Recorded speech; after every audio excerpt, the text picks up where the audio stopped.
Yo, new video.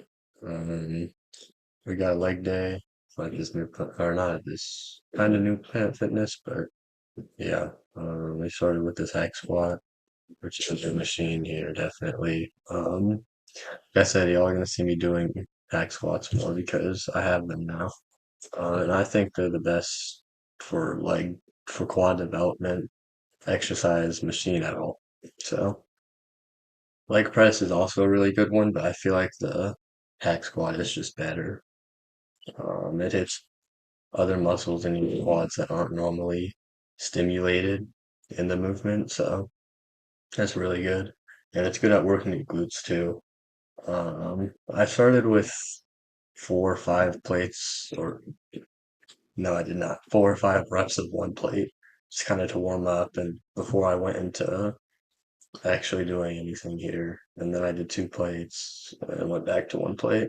I just didn't record the little warm up at the start. Um, but I guess it wasn't really a warm up. I went straight into 2 plates after, but yeah. Then we went into some leg curls for the hamstrings. And honestly, I feel like the seated leg curl is better than the lying one. I don't know if y'all have tried it before. There's one where you have to like put your body kind of laying down like this, and you're just going, ooh,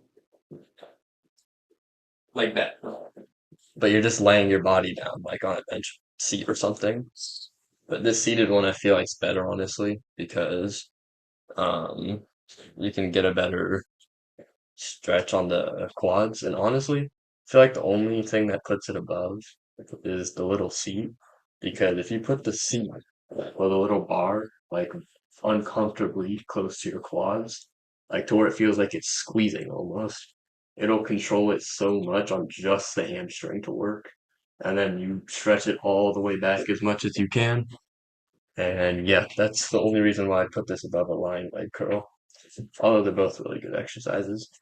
And just so y'all know, leg press, hack squats, they don't work the hamstrings.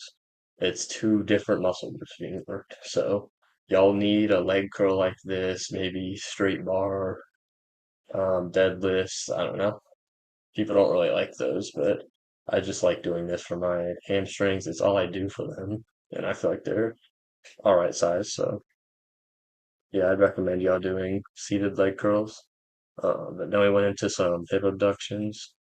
And I just threw this in here because I wanted to do another quad exercise, and I was thinking either doing this or calf raises, but I just decided to go for this superset it with because I don't know, it's an easy exercise for me because I can kind of max out the machine already. So that's why you'll see me do more than just like 15 reps because I'm just trying to get my hips to that failure.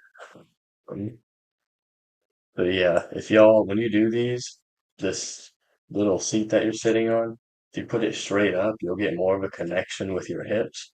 If you leaning back, there's less range of motion and there's less hip action. So I'd recommend just sitting straight up, like you see me doing, because again, it just helps you engage your hips a lot better, and single it out instead of just swinging weight around. So yeah, and for this exercise too, you can do. I mean, really for any exercise you can do this, but something I like to do for this specifically called static holds, where instead of, let's say, lifting the weight, you just hold it in that stretched position. So for this, you would just keep your legs open as long as you can. I like doing that a lot, especially when I'm like burnt out on this exercise because it takes me a while to get to that failure. So this helps me get there definitely because the good rule of thumb is you can always hold more weight than you can lift. So you can hold more weight in that stagnant position than you can lift theoretically. So yeah. Then we went into some leg extensions just to fully engage the full quad. If you put the seat all the way far back as you can, it's better because I have pants on, so y'all won't be able to see, but there's a muscle right here at this side of the quad that won't be engaged unless we put the leg extension seat all the way back. So make sure you do that. It'll make the exercise a lot harder. And don't like push your back forward. Like make sure you're staying there far back, because if you don't stay far back, then that part of the quad's not going to ever get engaged. So yeah, it's just a good rule of thumb. And that part of the quad is also what's worked really good in the leg press. So that's why I like doing not leg press. I guess in the leg press, but in the hack squat earlier. So yeah, that's why I like doing that a lot. But then we got into the pump and can see some veins coming in, honestly. It wasn't really a good place to take a video in this gym, but it's starting to come in. But I hope y'all liked the video. Like, subscribe. Um, please, I'm trying to earn commission. I know it's going to take a while, definitely, but I noticed that we hit 200 subscribers recently, which that was hype. So, yeah, if y'all can just keep on showing love, I'd appreciate it. I'll see you.